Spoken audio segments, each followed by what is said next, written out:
All lights! Camera rolling! Action! Senator Gatchalian, in the eyes of the public, you are not the legitimate Senate President. You violated Senate rules and the Constitution. Why insist? Bakit ninyo ipinipilit ang sarili ninyo? Mayroon ba kayong plano na pagtakpan ang baho sa Malacanang? Bakit kailangan gawin ang ganitong mga hakbang sa harap ng maraming taong nakamasid sa inyo? Malacanang. There's only one Senate, no, the Senate of the Philippines. At nakita naman natin yung proceedings nung June 3 na nag-elect ng isang Senate President pro tempore at nag-designate ng isang acting Senate President. So, yun ang rini-recognize ngayon ng ng mga ibang branches of government tulad ng House of Representatives. Nakita natin na si Secretary Reyna ang represent sa Senado at of course ang executive branch. Dahil ang executive branch yan tayo nakikipag-coordinate sa maraming bagay from legislation all the way to operations.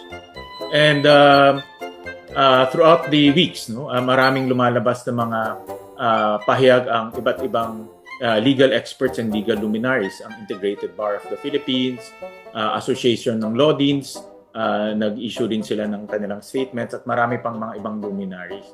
No? So itong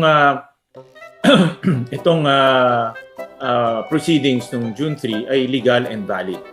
And therefore, isa lang ang Senate President pro tempore at isa lang ang acting Senate President. Pero totoo na merong dalawang grupo, no? Yung grupo ng majority na merong 12 votes at yung grupo ng minority na merong 10 votes. So open pa po kayo na makipag-usap kay Senator Alan Cayetano, sir? Sabi ko, Sally, open ang aking pintuan para sa lahat ng senador at open naman tayo sa pakikipag-usap. Of course, this last few days, medyo busy tayo with all of these operational issues. Ang importante kasi, empleyado eh. At maraming agam-agam na hindi sila makakasweldo, baka madelay na matagal. So yun ang binigyan ko ng priority this last almost 5 days, no? Dahil maraming kakausapin na departments at maraming kakausapin ng mga offices inside the Senate. So pagsasaya lang po ba yun ng oras yung nagpapalabas pa ng memo? Nasa kanya yan, no?